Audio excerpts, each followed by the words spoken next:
ಯೋಗ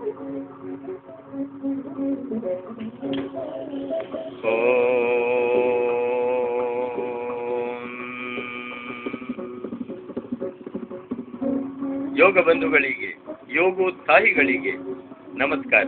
ನಾವು ಈ ದಿನ ಮಹರ್ಷಿ ಪತಂಜಲಿ ಪ್ರಣೀತ ಅಷ್ಟಾಂಗ ಯೋಗಗಳ ಮೇಲೆ ಪೂರ್ಣ ಬೆಳಕು ಚೆಲ್ಲಿದ ಅದ್ಭುತ ಗ್ರಂಥದ ಕರ್ತರಾದ ಶ್ರೀ ಪಂಡಿತ್ ಸುಧಾಕರ ಚತುರ್ವೇದಿಯವರ ಬಗ್ಗೆ ವಿಚಾರಗಳನ್ನು ತಿಳಿದುಕೊಳ್ಳಲು ಪ್ರಯತ್ನಿಸೋಣ.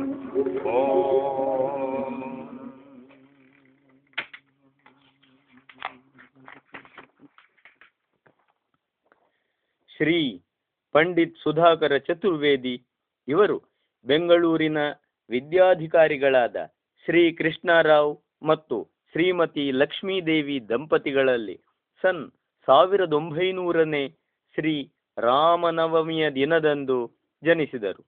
ಬಾಲ್ಯದಿಂದಲೇ ಆಗಮಶಾಸ್ತ್ರಗಳ ಮತ್ತು ಮಹಾಕಾವ್ಯಗಳ ಪರಿಚಯವಿದ್ದ ಇವರು ವಿಶೇಷ ಅಧ್ಯಯನಕ್ಕಾಗಿ ಉತ್ತರ ಭಾರತಕ್ಕೆ ತೆರಳಿ ಅನೇಕ ವಿದ್ವಾನ್ ಸಂತರ ಯೋಗಿರಾಜರ ಸಂಪರ್ಕದಲ್ಲಿ ವೇದಾದಿಶಾಸ್ತ್ರಗಳನ್ನು ಯೋಗ ವಿದ್ಯೆಯನ್ನು ಕಲಿತು ಲಾಹೋರಿನ ದಯಾನಂದ ಉಪದೇಶಕ ಮಹಾವಿದ್ಯಾಲಯದಲ್ಲಿಯೂ ಗುರುಕುಲ ಕಾಂಗಡಿಯಲ್ಲಿಯೂ ಸಾಕಷ್ಟು ಅಧ್ಯಯನ ಮಾಡಿ ಪೌರಾತ್ಯ ಪಾಶ್ಚಾತ್ಯ ದರ್ಶನಶಾಸ್ತ್ರಗಳನ್ನು ಆಳವಾಗಿ ಅಭ್ಯಸಿಸಿದರು. ಗಾರ್ಹಸ್ಥ್ಯವನ್ನು ಸ್ವೀಕರಿಸದೆ ಸ್ವತಂತ್ರ ಸಂಗ್ರಾಮಕ್ಕಾಗಿ ಮಹಾತ್ಮ ಗಾಂಧೀಜಿಯವರಿಂದ ಆಕರ್ಷಿಸಲ್ಪಟ್ಟು ಪ್ರಮುಖ ರಾಷ್ಟ್ರೀಯ ಮುಖಂಡರೊಡನೆ ಭಾರತದ ದಾಸ್ಯತ್ವ ನೀಗಿಸಲಿಕ್ಕಾಗಿ ಅಹೋರಾತ್ರಿ ಶ್ರಮಿಸಿ 12 ವರ್ಷಗಳಷ್ಟು ಕಾಲ ಕಠಿಣವಾದ ಕಾರಾಗೃಹವಾಸವನ್ನು ಅನುಭವಿಸಿ ಪೂರ್ಣವಾಗಿ ಆರೋಗ್ಯವನ್ನು ಕೆಡಿಸಿಕೊಂಡು ಹಿಂದುಳಿದ ಹರಿಜನರ ಮೇಲ್ಮೆಗಾಗಿ ಬಹಳಷ್ಟು ಪರಿಶ್ರಮ ಪಟ್ಟರು. ಇಂತಹ ಕಷ್ಟತರವಾದ ಪರಿಸ್ಥಿತಿಯಲ್ಲಿಯೂ ವೇದಾದಿಶಾಸ್ತ್ರಗಳ ನಿರಂತರ ಅಧ್ಯಯನ ಮಾಡಿ ಅವುಗಳ ಮೇಲೆ ಪೂರ್ಣ ಅಧಿಕಾರ ಹೊಂದಿದವರಾಗಿ ಚತುರ್ವೇದಿ ಎಂಬ ಉಪಾಧಿ ಹೊಂದಿದರು.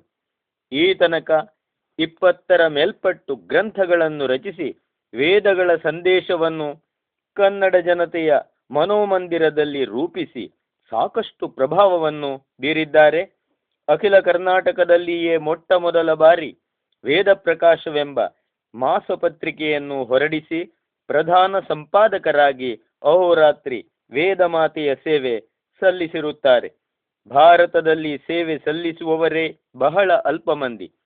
ನಿಜವಾಗಿ ಅದರ ಪ್ರಯೋಜನವನ್ನು ಹೊಂದುವವರು ಮತ್ತು ಕಮ್ಮಿ. ದುರುಪಯೋಗಪಡಿಸುವ ಜನರ ಸಂಖ್ಯೆ ದಿನದಿಂದ ದಿನಕ್ಕೆ ಏರುತ್ತಲೇ ಇದೆ. ಆದ ಕಾರಣವೇ ಭಾರತದ ಜನತೆ ಕಷ್ಟದಲ್ಲಿದ್ದಾರೆ. ಇನ್ನಾದರೂ ಎಚ್ಚೆತ್ತು ಪೂರ್ಣ ಪ್ರಯೋಜನ ಪಡೆಯಲು ಯತ್ನಿಸಿದರೆ ಭಾರತದ ಕೀರ್ತಿ ದಿಗಂತದವರೆಗೆ ಹಬ್ಬಿತು. ಸೇವೆ ಮಾಡಿದವರ ಆತ್ಮಕ್ಕೆ ನಿಜವಾದ ಶಾಂತಿ ಸಿಕ್ಕಿತು. 1 ನಿಮಿಷ ಎದ್ದು ನಿಂತು ನಾಟಕೀಯ ಮೌನ ಪ್ರಾರ್ಥನೆ ಸಲ್ಲಿಸಿದರೆ ಯಾವ ಶಾಂತಿ ಸಿಕ್ಕಿತು? ಆದುದರಿಂದ ಪಂಡಿತಜಿಯವರು ಶ್ರಮವಹಿಸಿ ರಚಿಸಿದ ಈ ಗ್ರಂಥದ ಪೂರ್ಣ ಪ್ರಯೋಜನವನ್ನು ಪಡೆಯಲು ಪ್ರಯತ್ನಿಸೋಣ. ಮುಂದಿನ ಸಂಚಿಕೆಗಳಲ್ಲಿ ಯೋಗ ಪ್ರದೀಪವೆಂಬ ಗ್ರಂಥದ ಆಧಾರದಿಂದ ನಾವು ಯೋಗದ ಬಗ್ಗೆ ಬಹಳಷ್ಟು ವಿಚಾರಗಳನ್ನು ತಿಳಿದುಕೊಳ್ಳುತ್ತೇವೆ. ಓಂ